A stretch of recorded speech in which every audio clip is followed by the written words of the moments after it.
Hello students, জ্ঞানজ্যোতি coaching সেন্টারের পক্ষ থেকে তোমাদের সকলকে জানাই আরও একবার স্বাগত।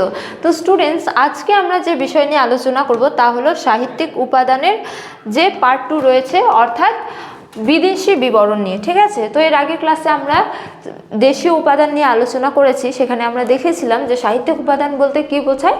মূলত প্রাচীন ভারতের ইতিহাস রচনায় যে উপাদানগুলি আমরা লিখিত আকারে পেয়ে থাকি সেগুলিকে সাহিত্যিক উপাদান বলা হয়, এবং এই সাহিত্যিক উপাদানকে আবার দুভাগে ভাগ করা হয়। প্রথমত দেশীয় সাহিত্যিক উপাদান বা দেশীয় বিবরণ, এছাড়া বিদেশি সাহিত্যিক উপাদান বা বিদেশি বিবরণ। ঠিক আছে, তো এর আগের ক্লাসে আমরা দেশীয় সাহিত্যিক উপাদান বা দেশীয় বিবরণ নিয়ে আলোচনা করেছি। তোমরা যারা ভিডিওটি দেখোনি তোমরা কিন্তু ভিডিওটি অবশ্যই দেখে নিও, তাহলে তোমাদের বুঝতে সুবিধা হবে। তো আজকে আমরা আলোচনা করব বিদেশি বিবরণ বা বিদেশি সাহিত্যিক উপাদান নিয়ে। তো চলো দেরি না করে আমরা আজকের আলোচনা শুরু করি। ঠিক আছে, তো দেখো বিদেশি বিবরণ বলতে কি বোঝায়। মূলত প্রাচীনকালে ভারতবর্ষে কিন্তু বিভিন্ন দেশ থেকে বিভিন্ন পর্যটক বা একাধিক ঐতিহাসিকরা এসেছিলেন, বিভিন্ন ঐতিহাসিকরা এসেছিলেন। তারা কিন্তু ভারতবর্ষে ভ্রমণকালে তারা যে তথ্য সঞ্চয় করেছিল বা তারা যে তথ্যগুলি বুঝতে সক্ষম হয়েছিল সেগুলি কিন্তু তারা লিপিবদ্ধ করেছিল, অর্থাৎ তারা গ্রন্থ রচনা করেছিলেন নিজেদের ভ্রমণ বৃত্তান্ত নিয়ে। তো তাদের এই যে গ্রন্থ বা ভ্রমণ বৃত্তান্ত, তা থেকেও আমরা কিন্তু প্রাচীন ভারতের ইতিহাস সম্পর্কে জানতে পারি।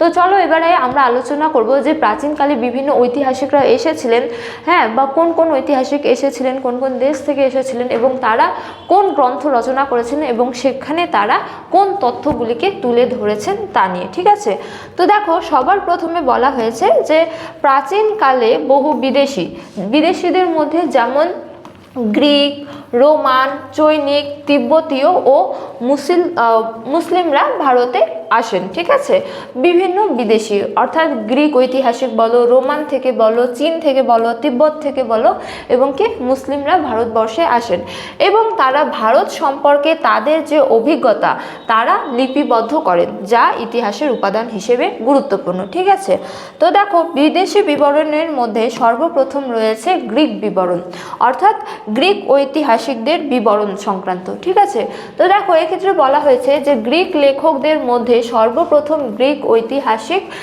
ও ইতিহাসের জনক হেরোডোটাসের রচনা থেকে ভারতের উত্তর পশ্চিম সীমান্তের পার্শ্বিক বিজয়ের কথা জানা যায়। ঠিক আছে, অর্থাৎ এক্ষেত্রে তোমাদের মনে রাখতে হবে যে ইতিহাসের জনক কাকে বলা হয়। ইতিহাসের জনক বলা হয় হেরোডোটাসকে, এবং তিনি একজন গ্রিক ঐতিহাসিক। ঠিক আছে, তো তিনিও ভারতবর্ষের বহু মূল্যবান তথ্য নিয়ে গ্রন্থ রচনা করেছিলেন এবং তার রচনা থেকে আমরা বিভিন্ন তথ্য পেয়ে থাকি, যার মধ্যে অন্যতম একটি তথ্য হলো ভারতের উত্তর পশ্চিম সীমান্তের পার্শ্বিকদের বিজয়ের কথা। ঠিক আছে, এছাড়া দেখো আরও অন্যান্য ঐতিহাসিক যেমন নিয়ারকাস, ওয়েন্সিক্রিটাস এবং অ্যারিস্টোবুলাস এর রচনা থেকেও আমরা ভারতবর্ষের নানা তথ্য সম্পর্কে জানতে পারি, যার মধ্যে অন্যতম একটি হলো গ্রিক বীর আলেকজান্ডারের ভারত আক্রমণের বিবরণ। ঠিক আছে, তো এরপরে দেখো বলা হয়েছে যে তবে গ্রিক লেখকদের মধ্যে ইন্ডিকা গ্রন্থের লেখক মেগাস্থিনিস। ঠিক আছে, তো এই নামটা তোমাদের মনে রাখতে হবে যে ইন্ডিকা গ্রন্থের রচনা কে করেছিলেন। ইন্ডিকা গ্রন্থের রচনা করেছিলেন মেগাস্থিনিস, এবং তার গ্রন্থ থেকেও কিন্তু আমরা প্রাচীন ভারতের ইতিহাস রচনা করতে পারি।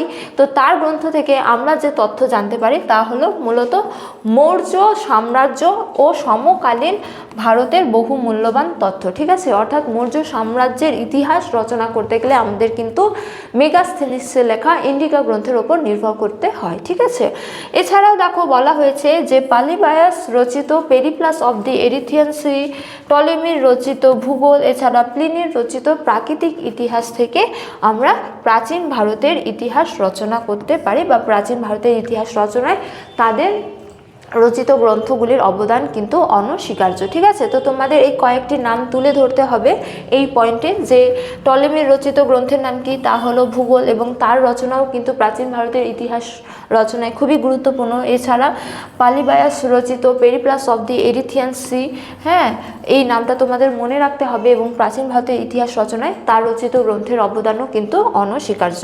তো এই গেল গ্রিক ঐতিহাসিকদের বিবরণ নিয়ে। এবারে আমরা আলোচনা করব চৈনিক ও তিব্বতীয় বিবরণ নিয়ে। তো দেখো প্রাচীন ভারতে কিন্তু চীন এবং তিব্বত থেকেও বহু পর্যটক বলো, ঐতিহাসিক বলো ভারতবর্ষে এসেছিলেন এবং তারা ভারতবর্ষের বহু মূল্যবান তথ্য কিন্তু লিপিবদ্ধ করেছিলেন। যেমন দেখো ফা হিয়েন রচিত ফু কুও কিং। তো ফা হিয়েন একজন চৈনিক পর্যটক ছিলেন যিনি ভারতবর্ষে এসেছিলেন এবং তিনি মূলত দ্বিতীয় চন্দ্রগুপ্ত অর্থাৎ গুপ্ত সাম্রাজ্যে ভারতবর্ষে এসেছিলেন এবং ভারতবর্ষে তিনি বেশ কিছুকাল ধরে বসবাসও করেছিলেন। তো সেই সময়কালে তিনি ভারতবর্ষ সংক্রান্ত যে তথ্যগুলি সঞ্চয় করেছিলেন তা তিনি তার ফু কুও কি গ্রন্থে কি করেছিলেন, লিপিবদ্ধ করেছিলেন। সুতরাং তার রচনা থেকেও কিন্তু আমরা ভারতবর্ষের যে ইতিহাস রচনা করতে পারি। এছাড়া দেখো হিউং-সাং রচিত সিইউকি গ্রন্থ এছাড়া ইৎসিতের বিবরণ থেকেও কিন্তু আমরা ভারতবর্ষের ইতিহাস সম্পর্কে জানতে পারি। এছাড়া দেখো তিব্বতীয় পণ্ডিত লামা তারনাথ রচিত ভারতের বৌদ্ধ ধর্মের জন্মগ্রন্থ থেকে ভারতে শক, পল্লব, কুষাণ ও গুপ্ত ইতিহাসের নানা অজানা তথ্য জানা যায়। তো চৈনিক ঐতিহাসিকদের পাশাপাশি তিব্বতীয় পণ্ডিত লামা তারনাথও কিন্তু গ্রন্থ রচনা করেছিলেন। তিনি যে গ্রন্থ রচনা করেছিলেন তা হলো ভারতে বৌদ্ধ ধর্মের জন্ম।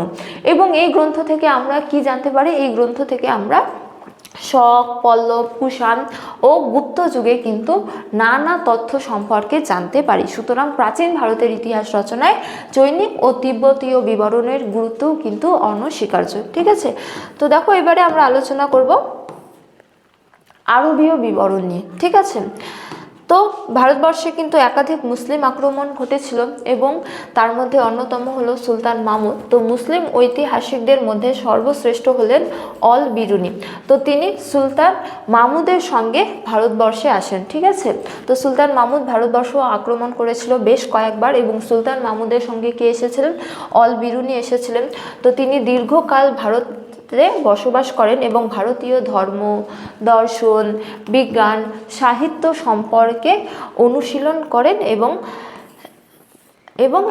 1030 খ্রিস্টাব্দে তিনি কিতাব উল হিন্দ গ্রন্থ প্রকাশ করেন, যা থেকে সমকালীন ক্ষয়িষ্ণু ভারতের সমাজ ও ধর্মের এক জীবন্ত চিত্র ফুটে উঠেছে।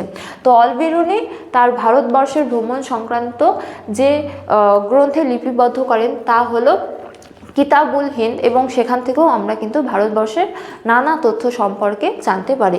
সুতরাং বলা যায় যে দেশীয় উপাদানের পাশাপাশি বিদেশি বিবরণের কিন্তু গুরুত্ব প্রাচীন ভারতের ইতিহাস রচনায় একাধিক মূল্যবান। ঠিক আছে, তো আজকের ক্লাস এতটাই। ক্লাসে শেষ করার পূর্বে তোমাদের একটা ছোট্ট ইনফরমেশন দিয়ে রাখি। তোমরা স্ক্রিনে দুটো নম্বর দেখতে পাচ্ছ, তা হলো 6295916282, এছাড়া 7076398606। তো এই দুটো নাম্বার হলো আমাদের কোচিং সেন্টারের অফিসিয়াল হেল্পলাইন নাম্বার। তোমরা যারা আমাদের সাথে ক্লাস করতে চাও, আমাদের সাথে যুক্ত হতে চাও, তোমরা কিন্তু এই দুটো নাম্বারের মধ্যে যে কোনো একটিতে যোগাযোগ করে আমাদের সাথে যুক্ত হতে পারো। তো আজকের ক্লাস এতটাই, তোমাদের সাথে দেখা হবে পরবর্তী ক্লাসে। ততক্ষণ তোমরা সকলেই ভালো থাকো, সুস্থ থাকো। Thank you.